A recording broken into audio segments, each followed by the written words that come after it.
My name is Carrie Anderson, and I'm a volunteer at the Floyd County Humane Society. And I've been volunteering for this summer, is when I started. So a newer volunteer, but excited to be here. And I'm Will Van Camp, another volunteer with the dogs. And Carrie and I started earlier this summer. So I think 3 or 4 months we've been volunteering.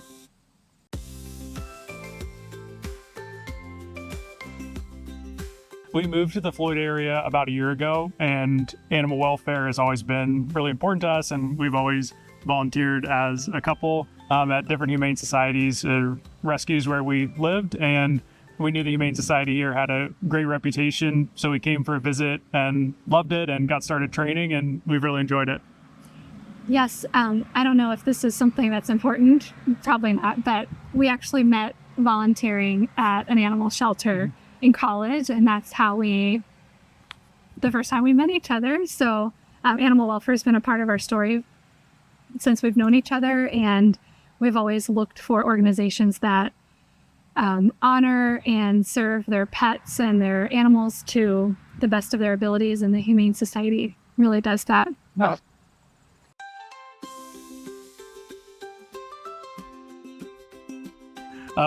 There's definitely some dirty parts to the job. You've got to take care of dogs that have all different backgrounds, all different shapes and sizes and behaviors and things they like and don't like. So a lot of it has revolved around our own education, learning best practices for handling dogs, caring for them, training them, and also learning the best ways to serve their owners and the community they live in. So what pet owners need to keep their pets in their homes, all of those kind of things. So it really, a lot of it is in the yard with the dog. That's fun, but it's also, adoption events, training adopters. There's a lot of other things that go into it.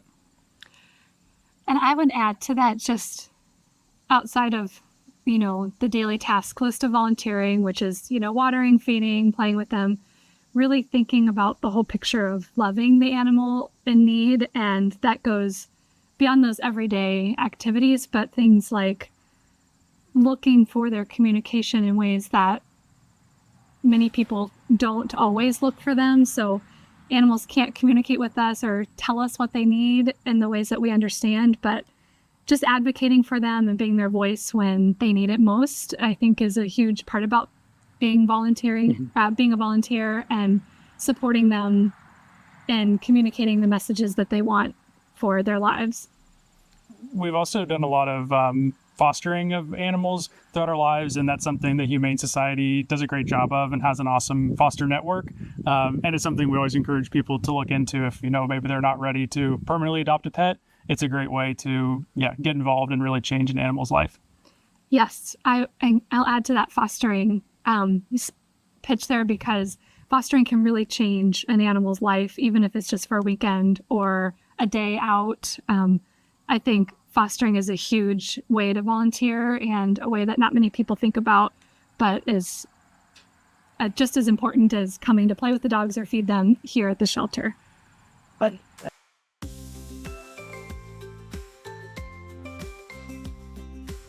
I think for me, I would say the variety of dogs that we've met kind of took me by surprise in a sense. I think coming in to volunteering as a dog lover, you've maybe had experiences with a dog at home or a pet that you've owned, but when you come into a shelter situation, there are dogs from all walks of life that come in and have all different types of needs. So I think that surprised me a little bit. I knew coming into it that we would meet different types of dogs, but I don't think I realized how much I would learn volunteering, which is another a great thing for volunteers, is that ongoing education and ongoing knowledge that you're gaining is behavior, animal communication, community involvement, all of those areas of growing knowledge, I think, are areas that I didn't expect coming in as a volunteer. Yeah, that's what I was thinking about too, is the education.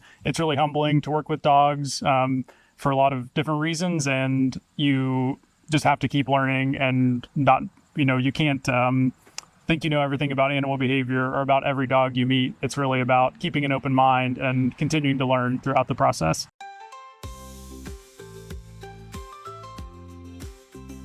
I mean, I would say ask a lot of questions. The Humane Society does a great job of, giving you training opportunities and never giving you more than you think you can handle. So take it at your own pace, ask a lot of questions. The volunteers here and the staff here are great at their jobs, and they'll give you really good direction.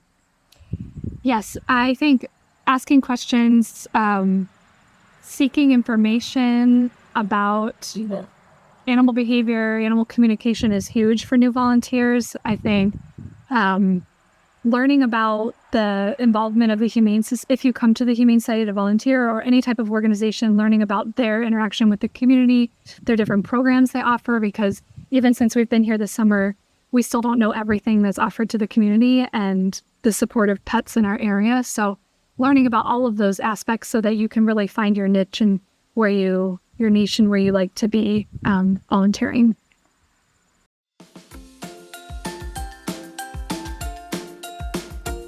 Well, I think some of the highs are, getting to spend time together. It's like really, quality time for us.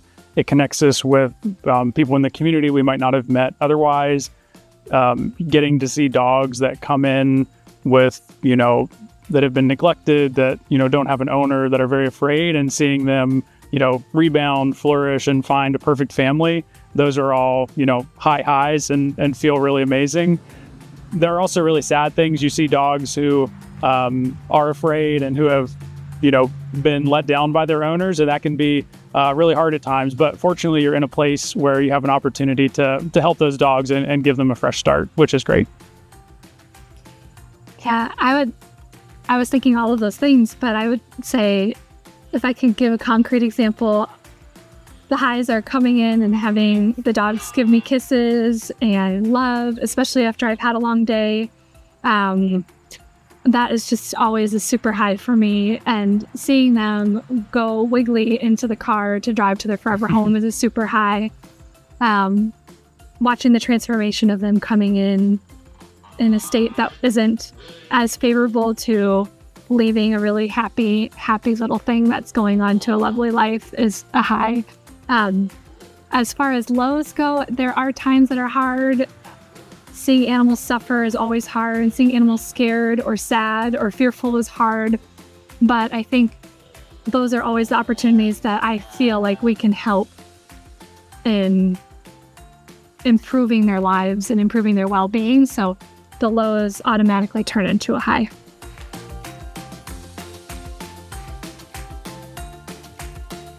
I don't think anything. We have cats at home. We fostered lots of cats. We love the cats. I think I'm more of a cat person. I tell Will all the time that I think in a previous life I was a cat and he was a dog because I sleep a lot and he is more like a dog in different ways. But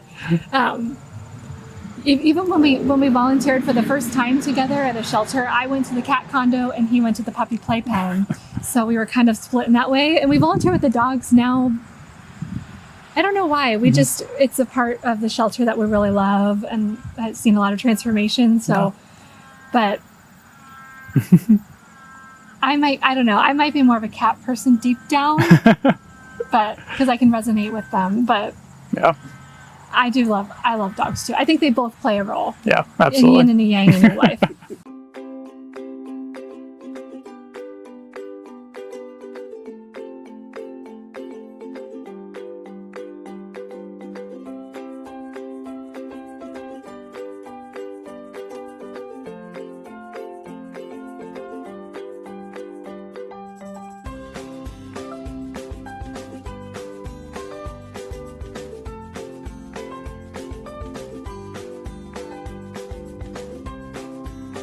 For a little over 20 years, Floyd County Humane Society operated without a physical location or central place to operate from. They really worked out of rented kennel space, out of small businesses, out of renovated barns, renovated garages. We had a storage unit for our supplies. We had a van that ran up and down the road to try to connect people on a regular basis. We were gifted in 2020 with an estate gift that allowed us to purchase 9 acres here on Franklin Pike, and it had a brick ranch house on it. We quickly started consolidating all of our resources And we started to outfit 2 rooms here in the house to house cats. In 2021, we passed the the Virginia Virginia Agriculture and Consumer Protection Agency inspection, and we started housing cats here.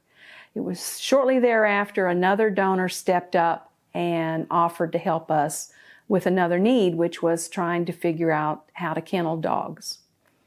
So we ended up purchasing a pre-built dog kennel and had it installed here on the property.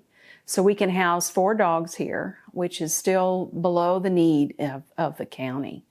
It was always long a goal of the Humane Society to have a central location that the public could come in and see the animals and make adoptions easier. So we started fundraising in phase 1, which concluded the end of February of this year, of 2024. And we raised a little over $300,000, and phase 1 was to go toward a new well, septic, some excavation, and to prepare the site for a building. We started working with Balzer Architects at that time in concept modeling and research to try to determine the size of the shelter that we needed. Since we already had the brick house and we wanted to minimize cost, we decided to continue using the brick house for administrative offices, for storage, for meetings, and for those kinds of things. So basically the building that we are preparing to build is a large kennel building with a public area. It will have 2 wings, a cat wing and a dog wing. Each area will have its own isolation room with its own ventilation system to contain any airborne bacteria. Each area will have its own meet and greet room. Each area will have its own feed room that will include, of course, sinks, small refrigerator for food and medicine, and cabinets for food storage. The dog side will also have a dog wash area, and the dog kennels will be half block, half fencing to help minimize the noise and to keep dogs from stressing out by seeing too many if they're dog reactive. They will also have their own runs so they can go outside during the day. The small public area will be large enough to host small groups for educational purposes, for events, to be able to have open hours for people to come and visit the animals. So the phase 2 campaign is what we're calling under roof, or what some people would call you're building a shell building. So phase 2, our goal is $450,000. We're hoping to meet that goal within the next year so we can break ground. We are looking for people who might believe in our cause, who are willing to help us. And so people say, well, what can I do? Well, there's 3 things you can do. There's your time, your treasure, and your talent. Your time, if you want to help us connect with other people, maybe other people that love animals, companion animals, want to see this become a reality. Because you have to remember, or if you do not know, Floyd County is the only county in the New River Valley that does not have a physical location for a Humane Society or rescue group. And also, the Floyd County Humane Society is the only cat rescue available resources in this area. The Animal Control Office does not take in or help with cats. So if you have time to help us make those connections with folks, give us a call. If you have treasure, of course, we're going to love to have your money, and we can accept it in multiple ways. We can do stock options, your mandatory distributions if you have retirement funds. Of course, you can see what a transformative gift an estate gift made for us, so you might consider that. If you have talents, we have multiple needs. Our volunteers work the equivalent of 8 full-time employees every month with the hours that they work and put in, caring for the animals, doing the administrative work, the marketing, the events. If you have anything that you're interested in, if you like to work in data, if you want to work with the animals, if you're a good marketer, if you're good with people and want to connect people, any of these things, give us a call. Our animals would love to see you and meet you, and we guarantee you'll have a good time meeting the animals.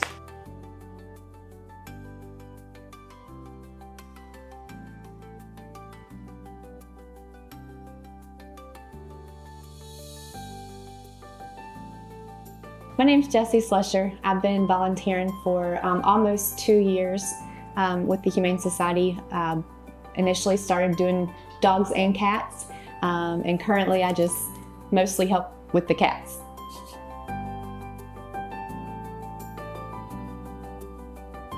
I live in this area, like in the Franklin Pike area, and then when I drove by one day and saw the sign that they were close to home, I felt like it was something that I should volunteer my time with and, come over and help the animals if I could.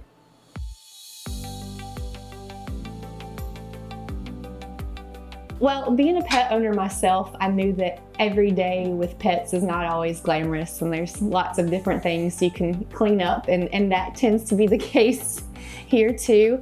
But what I have found, I was honestly kind of scared that, and my husband was too, that I would try to bring every animal home that is here to our house and join our circus. But what I have found, I've been able to tell myself that just coming here and helping and feeding them and making sure they're safe, and getting, a lot of them come in, they're not healthy, so getting them back to health. I'm okay with not taking them all home. I've been able to tell myself that just showing up here and putting my time in here is really important, and is very meaningful, even if they don't make it to my house.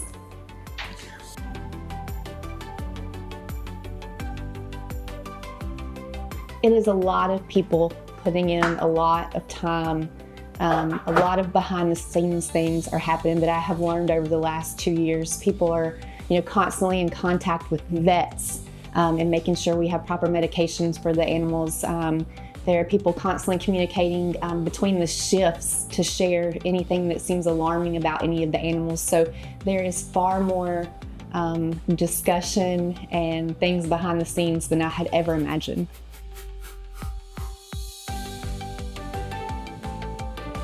You're going to be supported very much by all the people who are training you.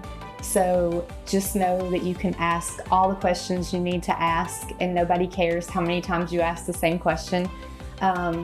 Be patient with yourself, but most of all, if you show up and you provide the right food, follow the notes that are on the condos, and you'll get the right training and you'll be set to go.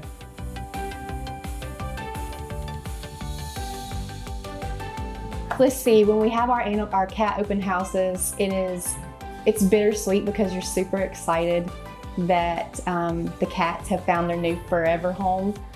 So when they leave out the door in their little carrier and they're going home with their new family, that's like super exciting, but also tugs at your heart because a lot of them, sometimes you've spent like months with them before their forever family finds them. And then there are others that we realize that are sick, and we've had some that aren't well. And so when you know that, it really tugs at your heartstrings, because you want them to be well and have the best they can have.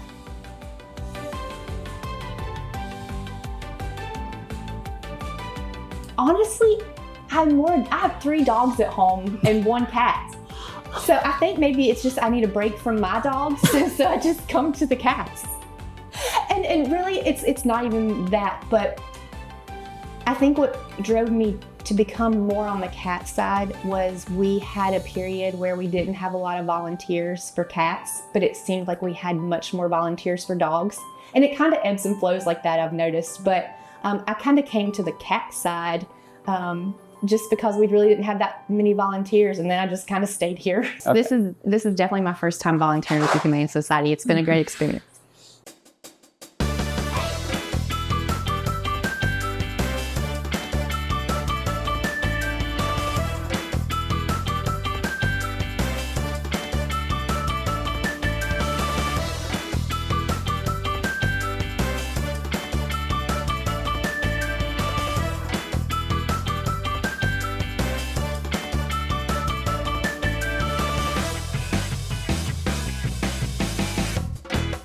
The Floyd County Humane Society is embarking on an ambitious goal to build a 3,000 square foot kennel shelter to serve the community of Floyd. The shelter will include kennels for up to 10 dogs and up to 14 cats. We will still probably foster kittens and puppies because they need to be socialized and need much more intensive hands-on care. We are in phase 2 of our fundraising goal, which is to be an under roof project, so we can actually see something happening for the county.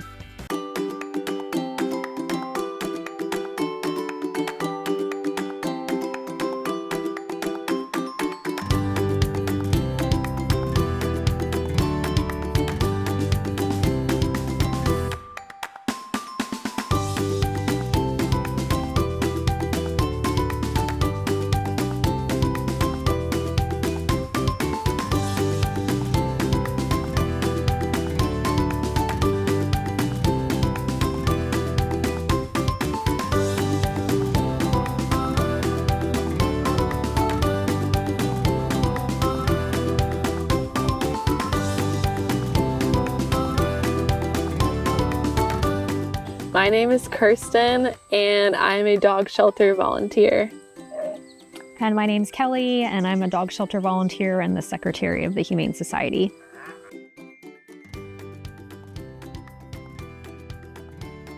I have been volunteering at the Humane Society, I think since April, so it's been almost 6 months, and it's been a really fun time just getting to spend time with the dogs and get to also meet the community and get to know everyone here. I've been volunteering with the Humane Society since 2021. So I've really had a lot of fun getting to help with the dog care and then helping with different fundraising events. And then recently took on the role of the secretary. So I've been able to see different aspects of how the Humane Society operates.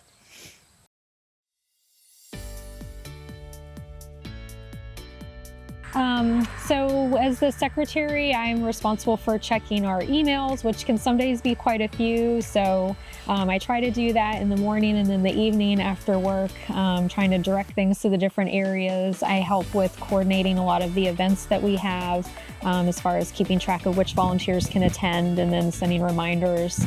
I do the minutes for our meetings for the membership as well as the board meetings and help send reminders and updates on different things.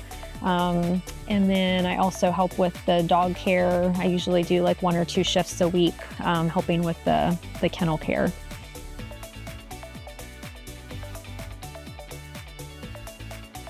My day in the life volunteering at the dog shelter consists of 2 to 3 times a week coming and seeing the dogs, and typically I volunteer in the evening, so I have the pleasure of feeding dogs dinner and spending time with them outside, and typically we'll like switch in and out and have one dog eating food while I play with another.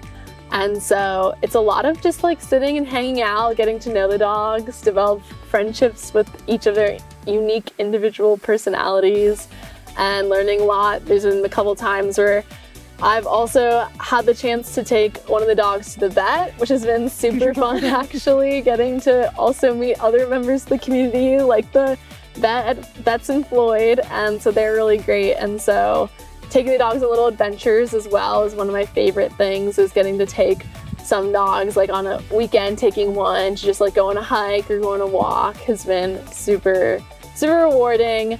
And you can tell it really makes a difference for them, and they get to spend time outside of the shelter, but also just getting more awareness for the community in terms of getting them adopted.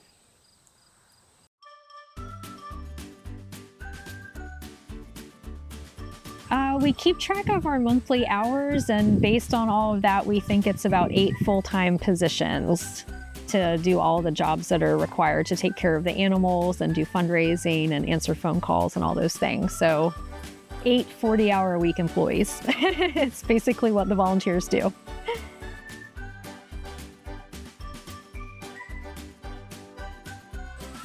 How great the need is. I wish I'd been able to start earlier. So I think just, the amount of animals that are waiting for new homes that need the support and the advocacy in the community to help, raise funds to provide the care for them here and also get the word out about their story to help find the right home for them. What I wish I'd known before volunteering was just how much of a difference you can make. Just like Kelly sort of mentioned, I think there's a lot of need. And when I started, I'm a huge animal lover. So I think what kept me from previously volunteering was that it would make me too sad. But if anything, I think it's created a whole new understanding for dogs and just animals in general and how they have so much to teach us. And it was really rewarding to be able to work with them and see them as individuals that you didn't have to necessarily feel really bad for them.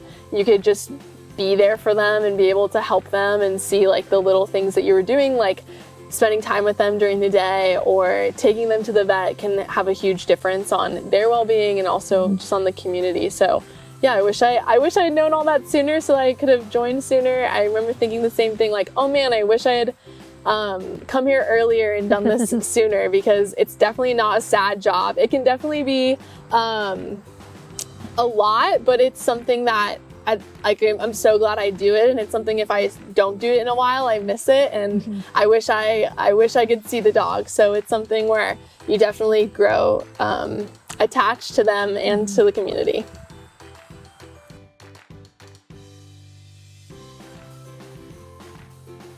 Just jump in. There's so many different ways that you can help. Some people love to do hands-on care with the animals, but others are a little intimidated or don't feel like they have the time to do it on a regular basis. So there's so many other ways that you can help, whether it's, help setting up at a fundraiser or helping with online marketing. There's so many different skills that people have that we can definitely utilize. So if you're on the fence, just reach out and we can certainly find a way to utilize your various skill sets if they're considering volunteering. If you're considering volunteering, I would definitely say do it. And because it creates so much of a purpose in your life that's outside of maybe just doing things for yourselves or your direct family members. It's something that brings you closer with the people here at the Humane Society and just closer in general with Floyd members of the community. So I definitely say you should do it.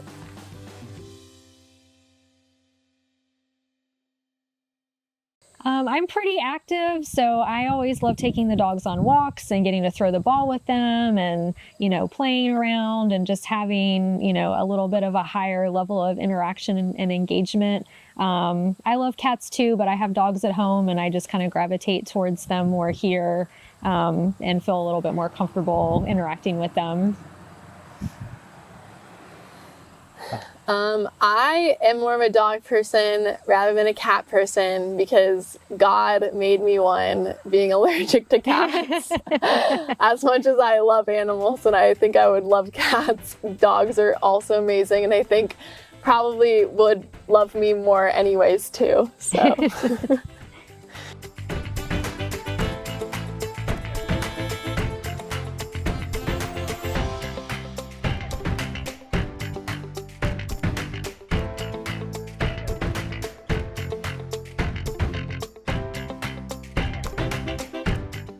In case you're wondering, all this fundraising we're fundraising on multiple levels. We're fundraising for the permanent shelter, but we also fundraise for our general operating expenses.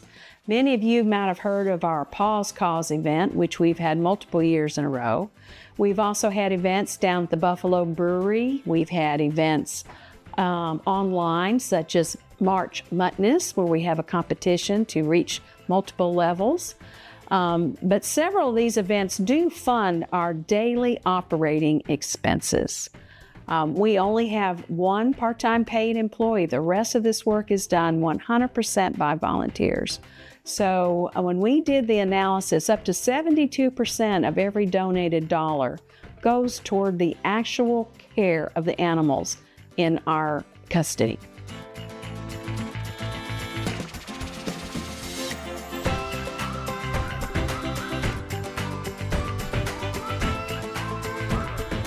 I'm Rob Maddox, and this is my wife, Whitney. We run a nonprofit called Cabin Fever Charity Events, and we primarily focus on raising money for the Floyd County Humane Society. That is our sole purpose, and it will be until we get finished with our mission out here, and we still got a long ways to go.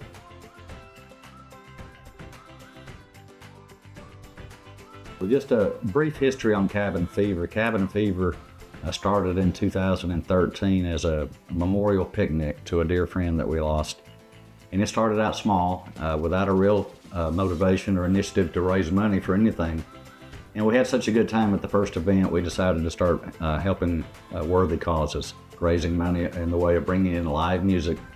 That's the main part of what what we do, is bring in live music, and we focus on the local bands around Florida.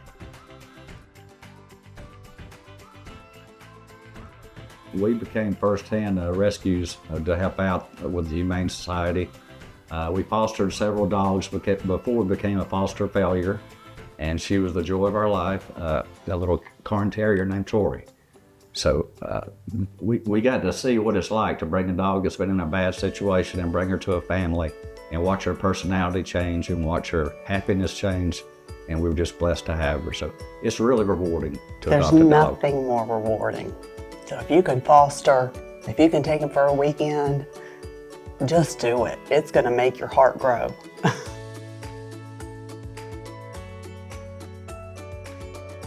Well, I like to break it up into the three categories, really. We have the acquisition stage, because we needed the property, we needed a location out here.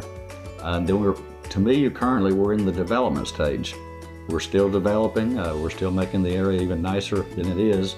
And in a finality, we're going to be in the enhancement stage. So when we get everything built out here the way we want it, well, after that, we're just going to make it better. And we're going to keep contributing to the Humane Society because we see the work they've done out here. And it's just a beautiful place that Floyd County can be proud of. And we're proud to be a part of it. And we're going to keep it up, keep coming. But our event, typically our spring event, will be the Saturday after Memorial Day.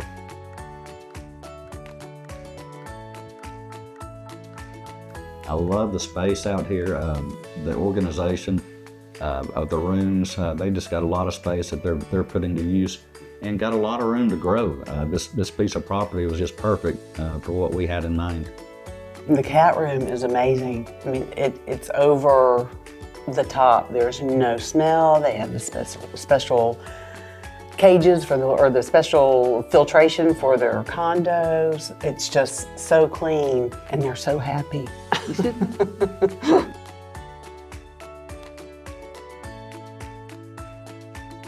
In addition to our Cabin Fever Spring event that we have up here in Terry's Fork at our cabin, we also have a fall event called Cabin Fever South, and we take that to Alabama and even bring down a little local Virginia talent for our friends in Alabama. And it's a smaller version of Cabin Fever that we do at our house in Alabama. And this will be, our fourth year to do that? Fourth, yeah. Coming up, and that's usually in around the middle of October. And you can always tell what date it is if you look at the Auburn football schedule, because if Auburn is not playing, that's Saturday in October. We're honored to be able to put on 2 events a year. We're blessed to have the resources to do that. And we're just so blessed to have the businesses and the people of Floyd just jump on board with us. When we first started going out and asking for donations for our auctions, it was amazing. We were a little hesitant. How are people going to accept this group that's not even called Floyd County Humane Society coming in asking for things? But once we met with people and they understood what we were doing, I would say our ratio of getting a donation was right around 97%. Almost everybody we approached for a donation came up with something.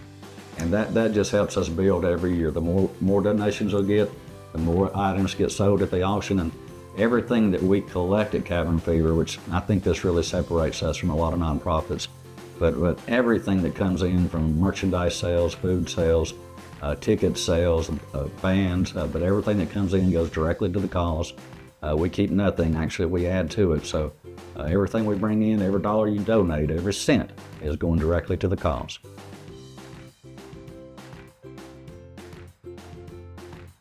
Dog person. Dog person. We love cats too. We love cats We're dog too. people. We want to help the cats also.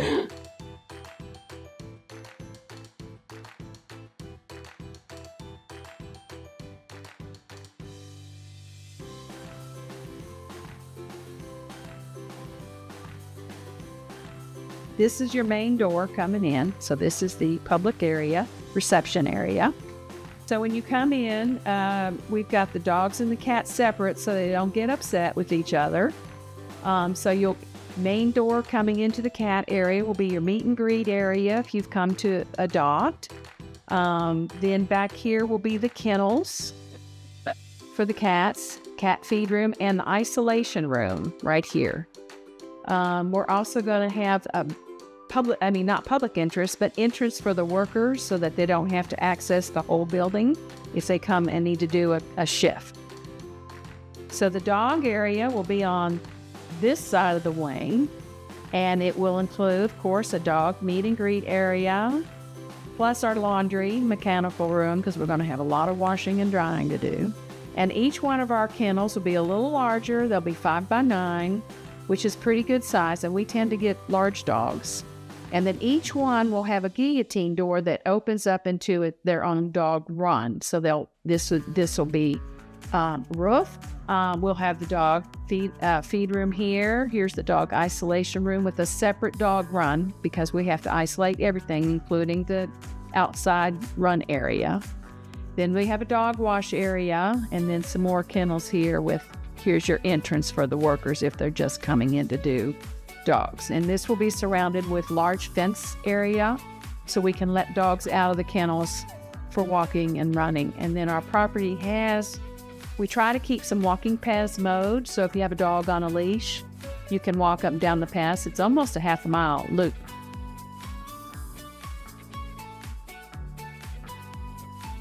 So I'm retired, and some people say, well, why do you give so much time to the Humane Society? There's one word that sums it up. I'm selfish. That's the word. I'm selfish. Because when I come into the kennels and I'm working a shift and the dogs are so happy to see you and their tails are wagging and they're jumping up and they're going, me, me, me, me, me, I am the most important person to them at that time. And it just makes me feel great. And that's why I encourage people to volunteer, because if you want that feeling, if you want that, and it's kind of selfish because it makes you feel good, you want to give us a call.